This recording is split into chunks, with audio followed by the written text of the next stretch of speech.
Hello, this is Rick again, your bike fitness coach, with a little public service announcement.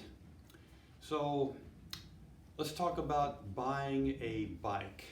When I get the bike fit clients coming in, they normally bring their new bike, and then they always ask me the same question: what do I do with my old bike? Well, again, I always recommend that they keep their old bike. They put it on a trainer. Let's say it's a Saturday morning and you go out and get your new bike in the garage and it's got a flat tire. Take your old bike, get on that, put it in the car, take it to the ride, and you're good to go. The other thing is that, again, you really need to think about when you do is if you buy a second bike or if you're buying your new used bike, make sure that you buy a new fork and you include about an extra $450 in the price tag for a brand new fork. Again, one of the good forks out there on the market, there's a lot of good ones. One of the ones I use is Envy. Envy's a good fork. So again, you're talking about I highly recommend you do not use the existing fork on the used bicycle, because you don't know if it's been crashed, if it's been compromised, and the last thing you want to do is go down a hill at 40 miles an hour and have the handlebars come off because the top of the fork steer tube cracked off. So always get a new fork. So one of the things I look for in a bike, new or used, is how well it's put together. This, as an example, is the R5CA California edition of the Cervelo. So a lot of design. I personally know the designer of this bike, Don Guichard, a very highly qualified carbon fiber expert and design engineer, mechanical engineer. He actually designed the frame, designed and built the molds in California, and built these bikes in California. So one thing that they did is, this is one of the things that Hambini complains about all the time, which rightly so, is how centered is the bottom bracket? Is the bottom bracket left to right cup? Are they centered this way? Are they off this way, or are they off this way? All of that is going to put undue stress and strain on the bearings. If you go to Hambini's site, there's a lot of bikes that come into his shop that the bearings are shot after several weeks of riding. So one of the things to check for is how well is the bottom bracket put together, how centered is it? For example, I talked to Don a number of times, and when they built this bike, they took into account even the shrinkage, the heat shrinkage of the carbon when it cools off.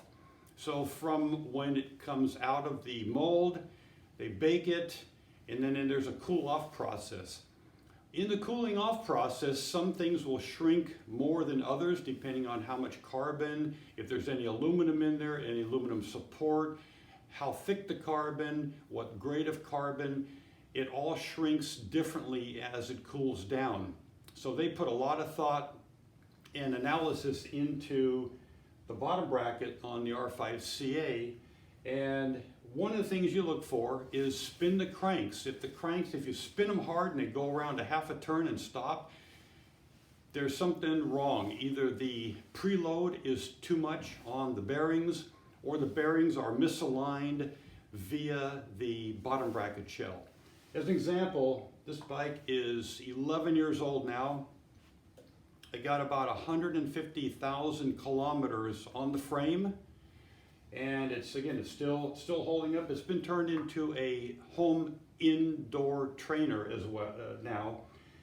So if you look at, one of the things I do is do the reverse spin. Again, if it goes halfway or 3/4 of the way, you know there's something locking up the bearings. Here's an older bike. This is about as free as you're ever going to get on a crankset. So take the crank, spin it around backwards, And this is going through the whole drivetrain.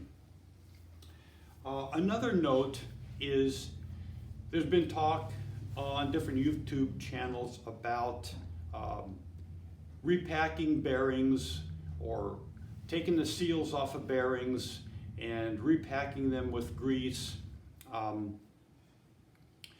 and or flushing them out, cleaning them up every year. You know, bearings are cheap enough, and we'll get into another video with a little more detail on bearings, but they're cheap enough that, hey, just buy, here's a set that's half used.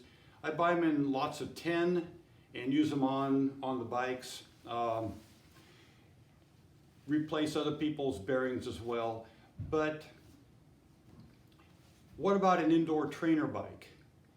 So on this bike, the way the bottom bracket, this is Cervelo's only direct fit shell bottom bracket. So what that means is that instead of a threaded cup, instead of a plastic cup where the bearing goes in and the plastic cup gets pressed in, the direct fit is the bearings are fit directly into the carbon shell bottom bracket.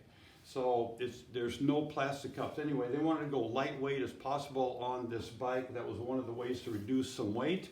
Again, another way is 27.2 seat post, smaller seat post, etc.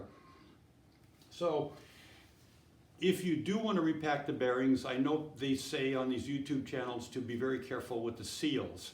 Hey, just take the seals off and buy new seals for them, because if you bend in the seals at all, they're going to be rubbing on the balls inside of the bearing, or the ball retainer is going to be rubbing on the seals. So just get a new set of seals, because if you ever take the seals off with a little pick like you see the people, what's going to happen is if you remove the seals, you're going to bend them slightly, and that's going to cause undue strain and stress and friction between the balls and the inside of the seal. So just buy a new seal. What I use for indoor training is I use the marine grade boat trailer and equipment grease when I repack my bearings for use in indoor training. What that means is that I will take the seals off and flush out any old grease and repack. Again, you can use this via your gloved hand. Take the grease and pack it in. I pack 100%. Just load it 100%. What happens when you load it 100%? That means none of the sweat that you're pouring out when you're doing training is going to go inside of the bearing. The grease is going to fill the rest of any void in the bearing 100%, allowing nothing else to penetrate the bearings. So just a little tip for if you want to repack the bearings, buy new seals and repack. If it is a indoor trainer, repack 100%. If not, repack about 40% of the space with grease. That's going to give you, get a lightweight grease.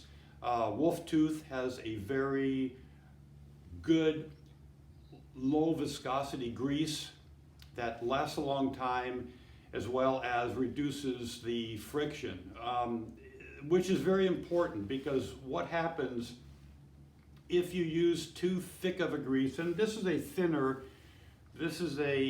grease here. If you use a thicker grease like a Park Tool, that heavy, thick green grease, what happens is the balls and the retainer actually just slosh through between the races and the rings of the bearing. It just sloshes through. The balls do not actually roll. So you're going to get a lot more friction, and that's where you get a lot more friction on a thicker grease than you will with a thin grease. So go with a thin grease, repack it either 100% for indoor training, 40% for outdoor riding, and use new seals. And again, check for how free the bottom bracket shell is. And again, this is Rick, your bike fitness coach. Let me know if you have any questions or comments, and see you in the next video.